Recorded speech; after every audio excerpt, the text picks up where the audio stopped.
ये phase 2 study है और इसमें वैक्सीन के 3 फॉर्मुलेशंस ट्राई किए जाएंगे। सार्स कोविड जो वैक्सीन है उसके 3 सब यूनिट्स ट्राई किए जाएंगे और पहले फेज़ में हम ये देखते हैं कि सेफ़ है और डोज रेंज देखते हैं कि कितना डोज देना चाहिए जिससे उस वैक्सीन की एफिकेसी होगी। तो मल्टीपल डोजेस ट्राई करके सब थेरापेटिक डोज मतलब लो डोज, फिर वो करके देखा कि वो वैक्सीन सेफ़ है।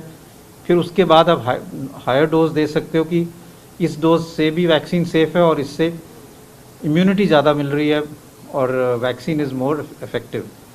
तो ये फेज़ 1 ट्रायल पहले होगा, उसके बाद phase 2 to see how immunogenic it is, that is followed subsequently by phase 3 जिसमें लार्जर पॉपुलेशन के साथ किया जाता है टू सी कि उसकी एफिकेसी और थेरेपेटिक बेनिफिट कितना दे रही है, कि जो लोग इन्फेक्ट हो रहे हैं उसको कितना प्रोटेक्शन मिल रहा है वैक्सीन लगाने के बाद कोविड-19 ना होने का। साथ में एक कंट्रोल आर्म भी होगा जिसको हम प्लेसिबो कहते हैं। So some people will get the vaccine, some will get a control which is not the vaccine to see कि दोनों में कितना अंतर है इम्यूनोजेनिटी का। जो ट्रायल है वो एम्स में हो रहा है। इट इज़ जो अपने प्रिंसिपल इन्वेस्टिगेटर है डॉक्टर संजय राय जो कम्युनिटी मेडिसिन में है, he will be conducting it because ये हेल्दी वॉलंटियर्स में है। उनको हेल्प डॉक्टर पुनीत मिश्रा जो वहाँ प्रोफेसर हैं वो करेंगे और एम्स के और सब विभाग चाहे वो एमरजेंसी मेडिसिन हो या और डिपार्टमेंट्स हो वो मदद करेंगे for to monitor for any significant side effects. तो रिक्रूटमेंट प्रोसेस अब शुरू हो गया है। हम उम्मीद ये करते हैं कि जल्दी से जल्दी हम जो हमारा टारगेट है 100 पेशेंट का वो हो जाए। जब 50 पेशेंट हो गए तो उनको हम मॉनिटर करेंगे, जो डेटा सेफ्टी मॉनिटरिंग बोर्ड है उनको डेटा देंगे, फिर उसमें जब लगेगा कि ये सेफ़ हैं फिर हम नेक्स्ट फेज़ में जाएंगे जिसमें फिर और पेशेंट्स को रिक्रूट करेंगे। क्योंकि जब भी हम वैक्सीन शुरू में ट्राई करते हैं सबसे ज़्यादा ज़रूरी है कि vaccine has to be safe. You can not have a vaccine which causes more harm than good. तो इसलिए first step is always to see safety.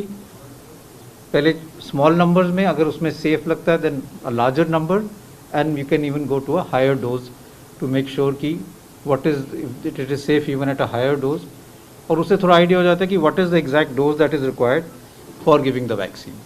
So dose जो रेंज है वो भी इससे कैलकुलेट की जाती है। So this is in brief about the vaccine. If Dr. Sanjay Rai wants to add something तो थोड़ा और add They can ask any question, so we are ready for any question.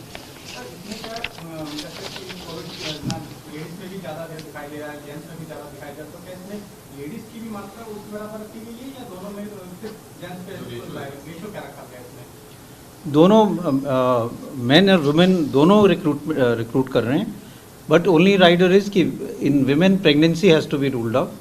They have to give that consent and they have pregnancy test has to be negative.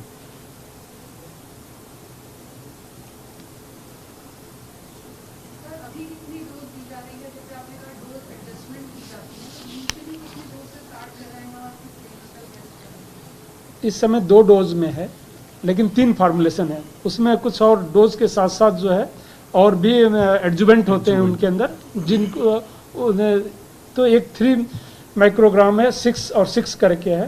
3 और 6 एक जैसा ही है, सिर्फ dose जो है डिफरेंट टाइप के हैं। सो 3 इसलिए हमने कहा, सर ने कहा कि 3 फार्मूलेशन है।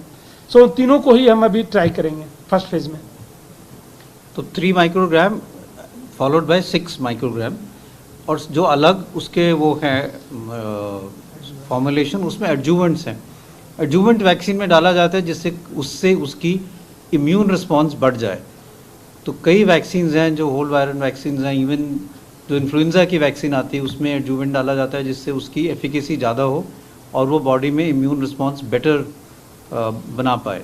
तो इसलिए simple without adjuvant and with adjuvant multiple doses will be tried, क्योंकि this is also an exploratory study. पहली चीज़ तो ये है कि डोज कितना होना चाहिए वैक्सीन का, दूसरा किस एडजुवेंट के साथ वो सबसे अच्छा रिस्पॉन्स देगा, और सबसे इम्पॉर्टेंट चीज़ की वैक्सीन जो है वो सेफ़ होनी चाहिए।